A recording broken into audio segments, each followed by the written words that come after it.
Good morning, welcome to one tips. ఎట్లా ఉన్నారు మీరందరూ? నాకు కమెంట్ చెప్పండి. నేను చాలా బాగున్నాను. సో వీళ్ళందరికీ ఫుడ్ వడ్డించాక మేము ఇక్కడ చపాతీ చేస్తున్నాం. మేమంటే నేను కాదు, మా వదినకి వాళ్ళు మహారాష్ట్ర కదా, వాళ్ళ అన్నం చాలా తక్కువ. నెల మొత్తంలో 5 కిలోల రైస్గా ఉడవవు, కానీ చపాతీ రెగ్యులర్గా తింటారు. సో మేమంటే చపాతీ తినాం కాబట్టి వీళ్ళు అన్నం తినేస్తారు. ఇప్పుడు వదిన చపాతీ చేస్తుంది వదినకి, పిల్లలకు కూడా, ఎందుకంటే పిల్లలు కూడా ఇష్టంగా చపాతీ తింటారు. వాళ్ళిద్దరు కూడా అన్నం సరిగ్గా తినరు. సో మా కిరణ్ రుతు కానీ కార్ దాచిపెట్టి వాడితో ఆటలాడుతుండు. సో వాడు మొత్తం డ్రెస్ అంతా, వాడి డ్రెస్సు, మా అన్న డ్రెస్సు, వాళ్ళ బావ డ్రెస్సు మొత్తం ఎత్తుండు. నా కారేది అండి, కానీ దొరకలేదండి. సో ఇది మాకైతే మంత్ మొత్తం 2 కిలోలు గోధుమ పిండిగా ఓడవదు, ఎందుకంటే రెగ్యులర్గా చపాతీ చేసుకోం. సో మా వదిన అంటుంది, మాకు చపాతీ ఏమేను కదా, అక్కడికి వస్తే మాకు కడుపు నిండదు అని చెప్పేసి, ఎందుకంటే మనం మెయిన్గా అన్నమే వండుతాం కదా. సో ఇది వదిన వల్ల విండోస్ మహారాష్ట్రలో చాలా పెద్దగా ఉంటాయి. సో నేను అయిపోయాను రెడీ. ఏంటోనండి, బాగా డ్రమ్లాగా అయినా ఫీలింగ్ వస్తుంది. తగ్గాలి వెయిట్. మనకు పీరియడ్ అయ్యి 2 months అయిపోతుంది. ఈ పీసీఓడి పీరియడ్ క్రాస్ అయిన ప్రతిసారి ఈజీగా 5 కిలోలు వెయిట్ గెయిన్ అవుతాం. సో ఇక్కడ నేను చూడండి రెడీ అయిన డ్రెస్ చూపిస్తాను. నాకు వైన్ కలర్ చాలా ఇష్టం. సో మా అన్న అంటుండు, ఈ డ్రెస్ మంచిగా ఉంది అంటుండు. అప్పుడే దున్నపోతలు ఎక్కువ ఉన్నావు అంటాడు, అప్పుడే బాగున్నవే చెల్లి అంటాడు. సో అన్నలు అంట ఇంతే కదా, ముందు ఏడిపిస్తారు. సో నా డ్రెస్ చూపించాను. నాకు ఈ డ్రెస్ బాగా నచ్చింది. సిఎంఆర్లో తీసుకున్నాం. నేను అప్పుడు చెప్పాను కదా మనం బయటికి వెళ్ళేదందని. సో అది మా అన్నకు అదే చెప్తున్నాను, లావేయను కానీ నేను బాగానే ఉన్నానని చెప్పేసి. మా అన్న అదే అంటాడు, దున్నపోతులు ఎక్కువ బాగానే ఉన్నవే అంటుంటాడు. సిబ్లింగ్ థింగ్స్ అన్నమాట. మా ఆయన ఏం లేదు, సంతోషిస్తాడు. ఎట్లా ఆయన ఏం అనడు కదా. ఇక్కడ ఎల్లో పైపు అనిపిస్తుంది, అది వీళ్ళకి గ్యాస్ కనెక్షన్ కట్ట ఈ మధ్య కొత్తగా అవుతున్నాయంట. ఇంకా కనెక్షన్ ఇవ్వలే. నెల మీటర్కి మనం బిల్లు కట్టుకోవచ్చు అంట. మనం ఇక సిలిండర్లా దీన్ని వాడుకోవచ్చు. మా అన్నయ్య కొబ్బరి బొండాలు కొంటే ఒక కొబ్బరి బొండం తాగి దానిలో ఉన్న అది కొబ్బరి తీస్తున్నాడు అనమాట. మా రుతుగాడి ఎంతసేపు ఆ టాటర్స్కి ఆకలి అవుతుంది అత్త, వాటికి ఫుడ్ పెట్టు. ఆ టాటర్స్లు అంట, రుతు నాకు ఆకలి అవుతుంది, నాకు ఫుడ్ పెట్టు అంటున్నాయి అంటే. మనకి వాటర్ చేంజ్ వల్ల వాయిస్ చేంజ్ అవ్వడం ఏమో కానీ, సో ఈ వాయిస్ చేంజ్ వల్లే మనకి వ్యూస్ తగ్గాయి అప్పట్లో. దీనివల్లే నా ఛానల్ చాలా వరకు డౌన్ అయింది. But trust the process. ఇప్పుడు నాకు మళ్ళీ హ్యాపీగా ఉంది, ఎందుకంటే రెగ్యులర్గా అదే 5,000 6,000 మెంబర్స్ చూసినా చాలా బూస్టింగ్ ఉంటుంది. మెయిన్గా మీ కమెంట్స్ వల్ల మస్తు అనిపిస్తుంది. మా పుట్టింటి వీడియోస్ నాకంటే ఎక్కువ మీరే ఎంజాయ్ చేస్తారు, ఆ విషయం నాకు అర్థమైంది. మా పెద్ద నేను ఒక ఫోటో దిగుదాం అనుకున్నాం, మళ్ళీ మర్చిపోయినా. మా కింద నేనే దిగినామండి. సో మా వదిన ఎక్కడికైనా పోయే ముందు నాలాగానే నేను కూడా బయటికి పోతున్నాం అంటే మళ్ళీ రావడానికి ఈవినింగ్ అవుతుంది, టకటక బౌలని తోమేసుకుంటా. సో మా వదిన బౌల్ తోముతుంది. ఈ కొబ్బరి పల్పు ఇంతేనండి, ఈ ఒక్కటే తీసుకొని తిన్నా మళ్ళీ కనిపించలే, అందరు ఒకేసారి తినేసారు. సో క్వాంటిటీ ఎంత ఉన్నావో అందరి తలో చేస్తే అయిపోతుంది అనమాట. సో నాకు వీళ్ళ కిచెన్లో ఆ మధ్యలో విండో బాగా నచ్చింది. మా వద్ద కొంచెం అందిస్తే నేను కింద పెడతాను అనమాట. ఏదైనా వాడిది లాగుంటుంది అన్నట్టు, ఈజీగా ఉండే వర్క్స్ కూడా. సో ఏంటంటే తిన్న ఇస్తారులు అవన్నీ చెత్త ఉంది కదా, అది బయట చెత్తకుండా దగ్గర పడేసి వెళ్దామని అది అన్న ప్యాక్ చేస్తుండు. పైకి వెళ్ళి బట్టలు తీసుకురమ్మంటే నేను పోతున్నాను. ఇందులో బర్డ్ ఉండేవంట, మా అల్లుడికి ఇష్టం. సో అందులో బర్డ్స్ ఉండండి, ఇది ఎవరిది వద్దా అంటే అందులో బర్డ్స్ ఉండే, ఇప్పుడు లేవమ్మా అనింది. సో ఈ మెట్లు ఆగమాగా ఉంటాయి, ఎక్కేటప్పుడు దిగేటప్పుడు కొంచెం భయం అవుతుంది, ఎక్కడ జారి పడతామా అని. నా పాటికి నేను వీడియోలు తీస్తుండే నా కొడుకు చూడరు, ఆ కారు ఒకటి కొన్నాడు, ఆ నోట్లో పెట్టుకొని తీస్తుడు, ఫోన్ తీసిండు ఆంచేలి. ఇదే సంగతులు. అది చూడండి, మా వదిన కానీ మా రమ్య కానీ ఎక్కువ చదువు ఇట్లా కింద బట్ట రాలిస్తారు. కింద ఎండకి తొందరగా ఆడతాయంట. మా రమ్య ఒక గాలిపెల్లో ఇది ఊడ్చి ఆరేస్తుంది వదిన కింద. సో మా రమ్య కూడా గాలిపెల్లో ఇలాగే కిందే ఆరేస్తుంది, ఎందుకంటే వేడికి తొందరగా ఆరుతాయి వదిన అని చెప్పేసి చెప్తుంది. మనకి గద్దెలు ఉంటాయి కదా ముందర గాలిపల్లిలో, సో దాని మీద ఆరేస్తుంది అనమాట. వీళ్ళ కాలనీ చాలా బాగుంటుంది, ప్రశాంతంగా ఉంటుంది, ఏ లొల్లి ఏ సౌండ్లు ఎక్కువ వినిపోయాయి అనమాట. సో నాకు ఇట్లున్న ఇల్లులు బాగా నచ్చుతాయి. ఇట్లా పెంకుటిల్లాగా పైన ఇట్లా ఉంటుంది కదా డిజైను, అవి నాకు బాగా నచ్చుతాయి, చాలా బాగా అనిపిస్తాయి. వీళ్ళు ఎవరికైనా అట్లా నచ్చుతాయి కమెంట్లో చెప్పండి. ఇదేంటంటే వీళ్ళు ఉండేది సంగంనేర్ సిటీలోనే, కాకపోతే ఏంటంటే ఇది కొంచెం న్యూ సిటీ లాగా. ఇంకో సైడ్ వెళ్తే అక్కడేమో కొంచెం పాత ఇల్లులు ఉంటాయి. సో ఈ మా వదిన ప్లాంట్స్. మా వదినకి పువ్వులు అంటే చాలా ఇష్టం. నేను అందుకే హైదరాబాద్ నుంచి వచ్చేటప్పుడు 2-3 రోజులే పువ్వులు ఉంచాను. ఒక 2 రోజులేమో మా బావోళ్ళు వచ్చారు కదా, వాళ్ళకి పంపించాను, మా అక్కలకి అని చెప్పేసి. ఒక్కరోజేమో ఆ రోజు తెంపినేమో మా వదినకి తీసుకొచ్చాను. సో ఇక్కడ కార్ పార్కింగ్ పెడతాడు మా పెద్దన్న. చలో మనం వెళ్తున్నాం బయటికి. ఆ బట్టలు తెచ్చి ఇంట్లో పెట్టాలి. సో మీరు ఇన్ని రోజులు కళ్యాణిని వదిన వర్షంలో చూశారు. సో ఇది నా ఆడపడుచు వర్షం అనమాట. సో చలో కిందికి వెళ్దాం. మా వదిన కూడా మొక్కలు అంటే బాగా ఇష్టం. సో చలో కిందికి వెళ్ళిపోతున్నాం మనం బయటికి. సో మనం ఎక్కడికి వెళ్తున్నాం? ఫస్ట్ టైం ఇది ఫ్యామిలీ ట్రిప్ ఇది. ఎందుకంటే నేను మా ముగ్గురు అన్నలు మేము 2 years బ్యాక్ తిరిగాము. నా ట్రైన్ కింద మేము ఎప్పుడు తిరుగుతూనే ఉంటాం. సో ఫస్ట్ టైం శేఖర్ కూడా ఉంటాడు. సో ఒక స్పెషల్ ట్రిప్కి ఒక స్పెషల్ చోటు చూపించడానికి మిమ్మల్ని తీసుకెళ్తాను, పదండి. ఇది నేను కూడా ఇంతవరకు చూడలేదు. సో కార్లో ఇంతమంది కూర్చుంటామా అంటే పట్టము. 2 wheeler మీద శేఖర్, కిరణ్ వస్తాడు. మా కిరణ్ 2 wheeler మీద వస్తాడంటే ముందు నేనే 2 wheeler మీద వస్తాను. నాకు చాలా ఇష్టం. కానీ ఎండ బాగా కొడుతుంది. నేను 2 wheelerకి పోతే శేఖర్ ఒక్కడే కార్లో కూర్చోడు. ఆయనకు మా కిరణ్ తోటి ఎక్కువ టైం పాస్, ఇలా బోర్ కొడతాడు. సో ఫైనల్గా నన్ను ఒప్పించి మా శేఖరే 2 wheeler పైన వచ్చాడు. మేము వచ్చేసి కార్లో కూర్చున్నాం అందరం. మా వదిన, నేను, నటరాయన, పెద్దన్న, 3 పిల్లలు. తేజ్కి ఏంటంటే వాళ్ళ డాడీ తోటి బైక్ పైన రావాలి. తేజ్ హైదరాబాద్లో ఉన్నప్పుడు అసలు బయటికి ఎక్కడికి రాడు. ఫ్రెండ్స్తో ఆడతాడు, ఇంట్లో ఉంటాడు.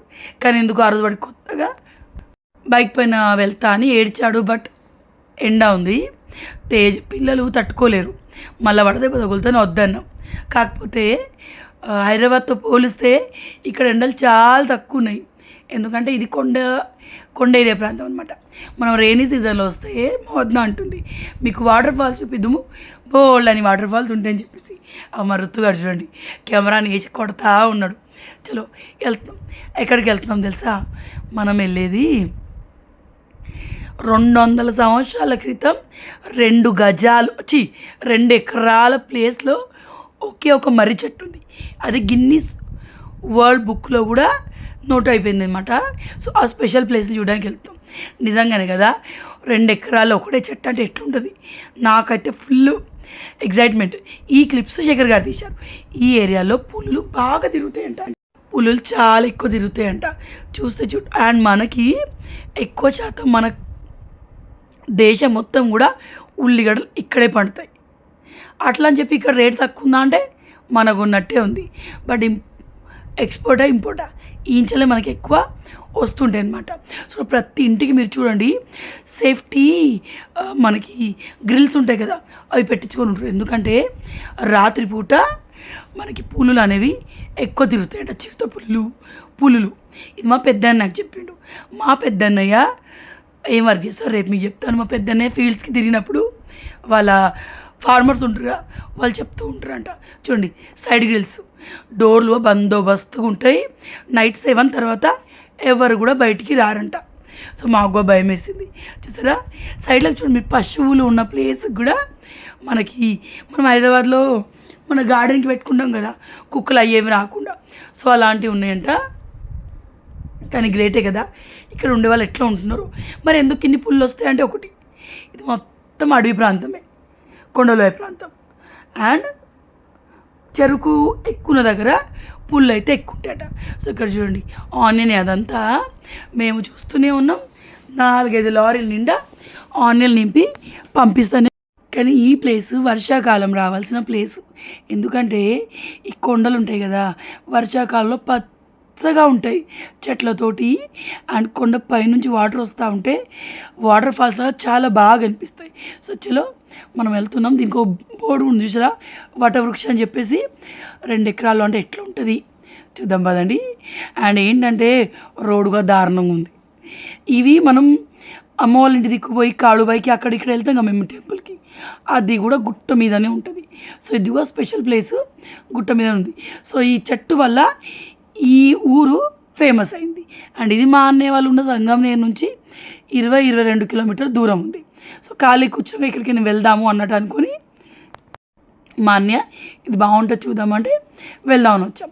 సో మనం అనుకుంటాం కానీ మన దగ్గర ఉన్న ప్లేస్కి మనమే దగ్గర ఉంది కదా అని వెళ్ళమన్నట్టు. మా వదిన కూడా 8 years బ్యాక్ వెళ్ళిందట ఇక్కడికి, పిల్లలు చిన్న ఉన్నప్పుడు. మళ్ళీ మాతో వెళ్తున్నా అని చెప్తుంది. సో ఫైనల్గా మనం వచ్చేసామండి. ఇదేనండి ఆ చెట్టు. ఇదంతా ఒకటే చెట్టు అంట. వేర్లు కిందికి వస్తాయి కదా, ఆ వేర్లు కిందికి వచ్చి మళ్ళీ ఇంకో చెట్టులాగా ఒక చెట్టు వేర్లే కిందికి, అవన్నీ కిందికి మర్రి ఊడలు వస్తాయి కదా. ఆ రిత్తుగాడు నన్ను బండి మీద తీసుకురాలని తేజ్గాడు ఏడుస్తుండు బిడ్డ. సో ఇది మెయిన్ చెట్టు అంట. మెయిన్ చెట్టు కింద గుడిలా ఉంది. సో వాటి ఊడలకి మళ్ళీ చెట్టు, ఇది మెయిన్ చెట్టు. 200 సంవత్సరాల క్రితం దట ఇది, ఇంకా ఎక్కువ నేను. సో దాన్ని ఊడలు ఉంటాయి కదా, సో ఆ ఊడలు కిందికి వచ్చి భూమిలోకి పోయి వాటికి వేర్లు వచ్చి అది చెట్టులాగా. సో అట్లా 2 ఎకరాలు మొత్తం ఎండిపోయి ఉందండి. భలే అనిపిస్తుందిగా నిజంగానే కదా. చెట్టు మనం ఎప్పుడైనా మన ట్రీని మన ఫ్యామిలీని ట్రీతో పోలుస్తాం. మెయిన్ చెట్టు, దాన్ని బ్రాంచెస్, సబ్ బ్రాంచెస్ అని చెప్పి. సో దీన్ని చూసి నాకు అలాగే అనిపించింది. పెద్ద పెద్ద ఉమ్మడి కుటుంబాలు ఉంటాయి చూడండి, సో వాళ్ళకి ఇలానే ఉంటుంది. అండ్ ఉమ్మడి కుటుంబం కాకున్నా కూడా మనకు తెలియకుండానే, ఇప్పుడు మన ముత్తాతల వాళ్ళ బంధువులు మనకు ఎక్కువ తెలియదు, మా నాన్న వీళ్ళే ఎక్కువ తెలుస్తుంది. సో అట్లా వాళ్ళది టోటల్గా ఎంతమంది ఉంటే ఒక ఫ్యామిలీలో, సో అలాగే ఈడ వేరువేరుగా దానికి అదిగా ఒక్కొక్క ఊడ చెట్టుగా మారి దానికి మళ్ళీ సబ్ బ్రాంచెస్ అలా వచ్చాయి. ఇంత ఎండ లేదండి, చాలా పీస్ఫుల్గా చల్లగా ఏసీలో కూర్చున్నట్టు నాకు అలాగే అనిపించింది. అండ్ వీటిపైన మనం ఈజీగా నడవచ్చు, కూర్చోచ్చు. చూడండి ఒక్కొక్క బ్రాంచు ఎంత పొడుగున్నాయో చూడండి. అది వెళ్ళి కింద భూమిలో ఉంది, పక్కన పోయి ఆ చెట్లో కలిసింది. సో అట్లా చూడండి, బాగుంది కదా. నాకైతే భలే అనిపించింది. సో కొన్ని చూడడానికి మన కళ్ళు సరిపోవు అంటారు, సో నాకు అలా అనిపించింది. మా 3 కోతులు చూడండి ఎట్లా కూర్చున్నాయో. పెద్దల్లుడు రాలేదు, తనకి ప్రాక్టికల్స్ ఉన్నాయి కదా, తను ప్రిపేర్ అవుతుంది, నేను రానని చెప్పాడు. అండ్ ఎస్, వాడు పెద్దోడు, వీళ్ళ పిల్లలతోటి అంత తొందరగా కలవడు, అంతే కదండి. సో వాళ్ళ ఏజ్ వాళ్ళు ఉంటే వాడుగా మంచిగా వచ్చేటోడు. సో మా వదిన, నేను, మా అన్నయ్యలు, మా 3 అన్నయ్యలతో నేను ఒక ఫోటో, బోల్డ్ ఫొటోస్ దిగినాం. మా పెద్ద కోతి చూడు, మా కిరణ్ అన్న పైకి ఎక్కిండు, చాలా కోతి పనులు చేస్తాడు. మా ఇంకో కోతి మా శేఖర్ గారు. సో ఇక్కడ చూడండి, వీళ్ళిద్దరిది ఒక ఫోటో తీశాను. అండ్ తర్వాత ఫ్యామిలీ పిక్ ఒకటి తీసాం. సో ఇలాంటి ప్లేస్లోకి వెళ్ళినప్పుడు చాలా వరకు ఒకప్పుడు నేను సెల్ఫీలు తీసేదాన్ని, లేకపోతే ఎవరో ఒకరు మిస్ అయ్యి ఫోటోలు తీసుకునే వాళ్ళం. సో అలా కాకుండా 2 years బ్యాక్ మేము టూర్కి వెళ్ళినప్పుడు నాకు ఒక విషయం అర్థమైంది. ఫ్యామిలీ అంతా ఫోటోలు కనిపించాలంటే ఎవరో ఒకరిని ఫోటో తీయమనాలి. నిర్మోహమాటంగా అక్కడ ఎవరున్నా మమ్మల్ని ఒక ఫోటో తీయరా అని నేను అడిగేస్తా. మా పెద్దను చూసిరా, బక్కగా అయిండు, ఉడల్ని పట్టుకొని మంచిగా ఊగుతుండు. నన్ను ఊగమన్నారు. మన బరువుకి మన వెయిట్ మనం పైకి అనలేకపోతున్నాం చూడండి, కిందికే. వాళ్ళ అల్లులు ఊగిచ్చు మా అమ్మని పట్టుకుంటా అంటే మా పెద్ద నాకు ఇట్లా. కానీ మర్రి ఉడల పైన చీమలు ఉంటాయి. తేజ్వాడికి ఆల్రెడీ ఏదో కళ్ళకు దుమ్ము ఏదో పోయింది. మా కిరణ్ అన్న చాలా ఎంజాయ్ చేస్తాం నిజంగానే కదా. చిన్నపిల్ల అయిపోతాం, కొన్ని ప్లేస్లోకి వెళ్ళిపోతాయి. సో ఇడికి పోయి మేము కూడా అదే అయినాం. మా శేఖర్ తప్ప అందరం ఊగినామండి. శేఖర్ కూడా ట్రై చేస్తాడు, నేనైతే పైకి లేవలేదు. మా కిరణ్ అని చెప్తున్నాము. మా వదిన చూడండి, ఆ కొమ్మని పైకి తీసుకుపోతా అనుకున్నాం, తీసుకుపోతలేదు, అదే కిందికి వస్తుంది. ఆడికి చెప్తాను ఒరే, దాంతోపాటు మనం కాలు పైకి అనాలి. తర్వాత వస్తుంటే ఇక్కడ ఈ ఊరోళ్ళకి మార్కెట్ జరుగుతుంది. కూరగాయలు అన్నీ భలే ఉన్నాయండి, పచ్చగా అప్పుడే తెంపుకొచ్చినట్టు. మా అత్తయ్యకైతే ఇట్లా అప్పుడే తెంపుకొచ్చే కూరగాయలతోటి వంటలు చేసుడు బాగా ఇష్టం దానికి. ఎప్పుడు మా అత్తయ్య పైన మన గార్డెన్ ఉన్నప్పుడు వచ్చి తెంపుకొచ్చి అప్పుడప్పుడే వండేది. సో మొత్తానికి అయితే చాయ్ తాగడానికి వచ్చినాం. ఇంక ఇప్పుడే ఇంటికి పోయే ఆలోచన లేదు, అండ్ వంట కూడా ఏం లేదు. ఆల్రెడీ బోల్డ్ అన్ని ఇంట్లో ఉన్నాయి. సో ఇంటికి వెళ్ళినాక తినాలనుకుంటే ఈరోజు మా వద్దని మట్కి వండమన్నాను. సో దాంతో ఏదైనా వేరే చేసేసుకుంటాం. సో ఇక్కడ చాయ్ ఎవలే చహా ఎగ్దా పియూన్ పహా అని ఉంటుంది, బాగుంటుంది చాయ్, మస్తు ఉంటుంది. సో నాకు క్రీమ్ రోల్ అంటే చాలా ఇష్టం. నాకు ఏది ఇష్టమో మా అన్నయ్యలకి అన్నీ తెలుసు, నేను చెప్పాల్సిన అవసరం లేదు. ఎస్పెషల్ నటరేయన కిరణకు బాగా తెలుస్తుంది. సో నేను ఛాయ్లో క్రీమ్ రోల్ తింటా. మా కిరణ్ పోయి ఛాయ్ ఆర్డర్ ఇచ్చి క్రీమ్ రోల్ పంపించాడనమాట. మా వదినకి మా చిన్నోడు కూడా ఇష్టం. ఈ మన పొట్టి పోలగాళ్ళకి తెలియదు. సో మొత్తానికైతే ఇలా మా ఫ్యామిలీ అందరితో శేఖర్ గారి మొదటి ట్రిప్ ఇది. అండ్ మా వదిన అంటారా, మేము వదిన మరదల్లాగా ఉండము. మా రమ్య నేను ఎలా ఉంటామో మా వదిన నేను కూడా అంతే అలాగే ఉంటామండి. సో ఇది చూడండి, క్రీమ్ రోల్స్ మొత్తం 3 తెచ్చారు, మళ్ళీ 2 అడిగినాము, మళ్ళీ ఇచ్చారనమాట. సో ఇది చాయ్, మా కిరాణా చాయ్ తెచ్చినాక మళ్ళీ పిల్లలు మ్యాంగో తాగుతూ ఉన్నారు. సో పిల్లలకి మళ్ళీ తెస్తా అని తను ఈ పిల్లలకి ఇచ్చేసి మళ్ళీ తెచ్చుకుంటా అన్నాడు అనమాట. మా పెద్దన్నయ్య టీ తాగొద్దు, సో తను తాగన్నాడు ఫస్ట్. కానీ ఇక అందరం తాగేసరికి తనకు కాఫీ తాగాలనిపించింది. సో కాఫీ తీసుకున్నాం. ఇది ఫ్యామిలీ ఫోటో. నాతో పాటు మీరు అందరూ ఎంజాయ్ చేస్తున్నారు కదా, మరి ఎందుకు రెగ్యులర్గా కామెంట్ చేసే వాళ్ళు తప్ప మిగిలిన వాళ్ళు ఎవరు కామెంట్ చేస్తలేరు. సో మీరు వ్లాగ్ని ఎంజాయ్ చేస్తే కామెంట్ చేయండి, షూర్గా రిప్లై ఇస్తాను, ఓకేనా. సో మా చిన్న ట్రిప్ మీకు ఎలా అనిపించింది? సో మా ఫ్యామిలీ మేము ఉన్న దాంట్లో ఇలాగే హ్యాపీగా ఉంటాం. మీకు ఎలా అనిపించింది అనేది నాకు ఖచ్చితంగా కమెంట్స్లో తెలియచేయండి. సో మీలో ఎంతమందికి చాయ్లో క్రీమ్ రోల్ ఇష్టం? మన ఫాలోవర్స్లో మరాఠీ వచ్చిన వాళ్ళు కూడా ఉన్నారు, ఎందుకంటే వాళ్ళు మరాఠీలో కామెంట్ పెడతారు. సో ఇంకొక 2 days ఇక్కడ ఉండి మనం వెళ్తాం మమ్మీ వాళ్ళ ఇంటికి, పూజ అక్క వాళ్ళ ఇంటికి. సో మమ్మీ ఎలా ఉంది, పూజ అక్క ఎలా ఉందని అడిగిరా, సో అప్పుడు చూపిస్తాను. సో ఇక్కడ ఇంకా మనం ఉండేది ఉందన్నమాట. సో కిరణా నేను వాటర్ బాటిల్ ఇవ్వడానికి మెడికల్కి వెళ్తున్నాం. సో అంతే, వీడియో పెద్దగా ఉంది బట్ నాకు వాయిస్ అంతసేపు రాదు, అందుకే చిన్నగా పెడుతున్నాను. బాయ్. ఎలా అనిపించిందో కామెంట్లు చెప్పండి.